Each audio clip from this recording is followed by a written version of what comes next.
പ്രിയങ്ക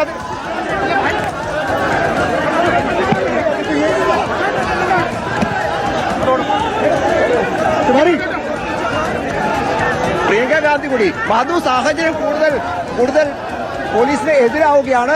പ്രിയങ്ക ഗാന്ധി കൂടി രാഹുൽ ഗാന്ധിക്കൊപ്പം ഇപ്പോൾ പ്രതിഷേധവുമായി ഇങ്ങോട്ട് എത്തിയിരിക്കുന്നു. പ്രിയങ്ക ഗാന്ധി കൂടി കുത്തിയിരുന്ന് പ്രതിഷേധിക്കാൻ വേണ്ടി പാർലമെന്റ് പോലീസ് സ്റ്റേഷന്റെ അകത്തേക്ക് എത്തിയിരിക്കുന്നു.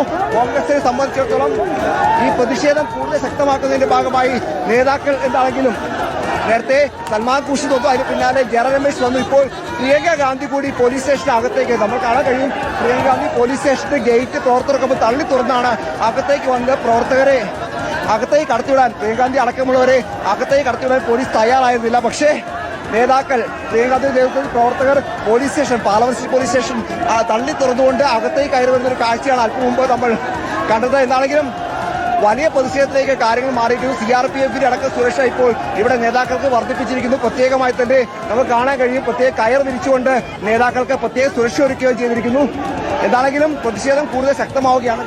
എതിരായ പ്രതിഷേധത്തിൽ അത്തരത്തിൽ വിദ്യാർത്ഥികൾക്കെതിരായ പോലീസ് നടപടിയിൽ കേസെടുക്കാത്തതിനെതിരായ പ്രതിഷേധമാണ് ഇപ്പോൾ ഏതാണെങ്കിലും ദില്ലിയിൽ രാഹുൽ ഗാന്ധിയുടെയും പ്രിയങ്ക ഗാന്ധിയുടെയും നേതൃത്വത്തിൽ ഇപ്പോൾ ആരംഭിച്ചിരിക്കുന്നത്. പ്രിയങ്ക ഗാന്ധി അടക്കം നേതാക്കൾ അകത്തിപ്പോൾ രാഹുൽ ഗാന്ധിക്കൊപ്പം കുത്തിയിരുന്ന് പ്രതിഷേധിക്കുന്ന ദൃശ്യങ്ങളാണ് നമ്മൾ കണ്ടുകൊണ്ടിരിക്കുന്നത്. സാഹചര്യം പ്രത്യേകിച്ച് കോൺഗ്രസ് നേതൃത്വം തന്നെ രാഹുൽ വ്യക്തമാക്കിയിരുന്നു, ഇതിൽ കേസെടുക്കാതെ ഒരു കാരണവശാലും പിന്നോട്ട് പോകില്ല, ഈ പ്രതിഷേധം അവസാനിപ്പിക്കില്ല എന്ന്.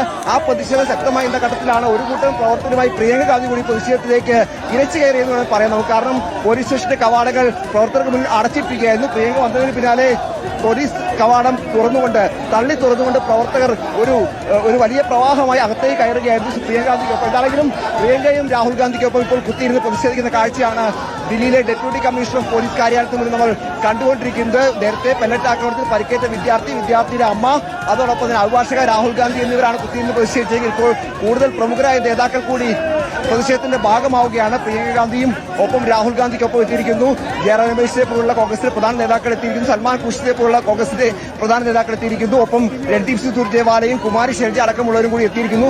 സ്വാഭാവികമായും പ്രതിഷേധം കൂടുതൽ കണക്കുകയാണ്. ഇനിയിപ്പോൾ പോലീസ് ഇക്കാര്യത്തിൽ എന്ത് നടപടിയെടുക്കും? കാരണം ഈ വിദ്യാർത്ഥിയുടെ പരാതിയിൽ FIR രജിസ്റ്റർ ചെയ്യുമോ രജിസ്റ്റർ ചെയ്യാതിരിക്കുമോ അടക്കമുള്ള ചോദ്യങ്ങൾ അവശേഷിക്കുകയാണ്. FIR രജിസ്റ്റർ ചെയ്തില്ലെങ്കിൽ ഈ പ്രതിഷേധം ഇവിടെ തന്നെ തുടരാനാണ് കോൺഗ്രസിന്റെ തീരുമാനം, നേതാക്കളുടെ തീരുമാനം. ഒരുപക്ഷെ നേതാക്കളെ കസ്റ്റഡിയെടുത്ത് മാറ്റാനുള്ള സാധ്യതയും ഈ ഘട്ടത്തിൽ തള്ളിക്കളയാൻ കഴിയില്ല. അങ്ങനെയാണെങ്കിൽ ഏതെങ്കിലും പോലീസ് ക്യാമ്പിലേക്ക് നേതാക്കളെ കൊണ്ടുപോകാനുള്ള സാധ്യതയും ഈ ഘട്ടത്തിൽ ഉണ്ട്. എന്താണെങ്കിലും ശക്തമായ പ്രതിഷേധമാണ് ഇപ്പോൾ ദില്ലി പാർലമെന്റ് പോലീസ് സ്റ്റേഷനിൽ നമ്മൾ കണ്ടുകൊണ്ടിരിക്കുന്നത്. കൂടുതൽ നേതാക്കൾ പ്രവർത്തകരൊക്കെ എത്തിക്കൊണ്ട് മുദ്രാവാക്യം വിളികളായി ഇപ്പോൾ നിലയുറപ്പിച്ചിരിക്കുന്നു. മാധു, YS അഭിനന്ദ് കൂടി വിവരങ്ങളുമായി ചേരുകയാണ്. അഭിനന്ദ്, കൂടുതൽ നേതാക്കൾ എത്തുന്നു. പ്രിയങ്ക ഗാന്ധി തന്നെ നേരിട്ട് രാഹുലിനൊപ്പം സമരമിരിക്കാൻ എത്തുന്നു. ഈ എല്ലാം അപ്രതീക്ഷിതമായ നീക്കങ്ങളാണ്.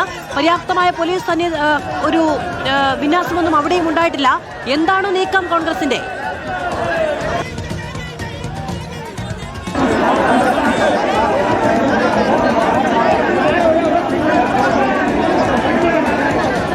മാധു, 1 മണിക്കൂർ പിന്നിട്ടിരിക്കുകയാണ് രാഹുൽ ഗാന്ധിയുടെ പാർലമെന്റ് പോലീസ് സ്റ്റേഷന് മുന്നിലുള്ള കുത്തിയിരുന്നുള്ള പ്രതിഷേധം. ഈ പ്രതിഷേധത്തിലേക്ക് ഇപ്പോൾ കൂടുതൽ കോൺഗ്രസ് നേതാക്കൾ എത്തുന്നു എന്നതാണ് ഏറ്റവും പ്രധാനപ്പെട്ട കാര്യം. അപ്രത്യക്ഷമായാണ് പ്രിയങ്ക ഗാന്ധിയുടെ വരവ്. പ്രിയങ്ക ഗാന്ധിക്കൊപ്പം തന്നെ ജയറാം രമേശും ഇങ്ങോട്ടേക്ക് എത്തി. ജയറാം രമേശിനെയും പ്രിയങ്ക ഗാന്ധിയും പാർലമെന്റ് പോലീസ് ഓഫീസ് സ്റ്റേഷന് മുന്നിൽ തടഞ്ഞെങ്കിലും രാഹുൽ ഗാന്ധി മുന്നോട്ട് വരൂ എന്ന് ഉറക്കെ പറയുന്നുണ്ടായിരുന്നു. അങ്ങനെയാണ് ഇപ്പോൾ ഇവിടേക്ക് എത്തുന്നത്. കാര്യമായ സുരക്ഷാ വിന്യാസമൊന്നും പോലീസ് സജ്ജമാക്കിയിരുന്നില്ല. ഇപ്പോൾ CRPF അടക്കം കൂടുതൽ സേനകൾ സ്ഥലത്തെത്തുന്നു എന്നതാണ് ഏറ്റവും പ്രധാനപ്പെട്ട കാര്യം. ഈ ദൃശ്യങ്ങളിലേക്ക് നമ്മൾ പോവുകയാണെങ്കിൽ കൃത്യമായി കാണാം രാഹുൽ ഗാന്ധിയും പ്രിയങ്ക ഗാന്ധി, ജയറാം രമേശ്, സൽമാൻ ഖുർഷിദ്, രൺദീപ് സിംഗ് സുർജേവാല അടക്കമുള്ള നേതാക്കൾ കുത്തിയിരിക്കുകയാണ്. അതിന്റെ 1 മണിക്കൂർ പിന്നിടുകയാണ്. ഒപ്പം തന്നെ സാഹിൽ ലോച്ചാബ് എന്ന വിദ്യാർത്ഥിയുണ്ട്. ദില്ലി സർവകലാശാലയിലെ വിദ്യാർത്ഥിയാണ്, ഹരിയാന സ്വദേശിയാണ്. ജൂലൈ 20-ാം തീയതി നടന്ന പാർലമെന്റ് മാർച്ചിലാണ് പെല്ലറ്റ് ആക്രമണത്തിൽ പരിക്കേറ്റത്. പിന്നാലെ സഫ്ദർജംഗ് ആശുപത്രിയിൽ പ്രവേശിപ്പിക്കുന്നു. നീണ്ട ദിവസത്തെ ചികിത്സയ്ക്കൊടുവിൽ രോഗം ഭേദമായതിനു ശേഷം ഈ മാസം 14-ാം തീയതിയാണ് കൊണാട്ട് പ്ലേസിലെ മന്ദർമാർഗ് പോലീസ് സ്റ്റേഷനിൽ പരാതിയുമായി എത്തുന്നത്. ആ ഘട്ടത്തിൽ ഒരു തരത്തിലുള്ള മറുപടിയും സാഹിലിന് ലഭിക്കുന്നില്ല. 17-ാം തീയതി ഇമെയിലിൽ വീണ്ടും പരാതി അയക്കുന്നു. അപ്പോഴും ഒരു തരത്തിലുള്ള മറുപടിയും ലഭിക്കാത്തതിനെ തുടർന്നാണ് രാഹുൽ ഗാന്ധിയുടെ ശ്രദ്ധയിലേക്ക് ഈ വിഷയം എത്തുന്നത്.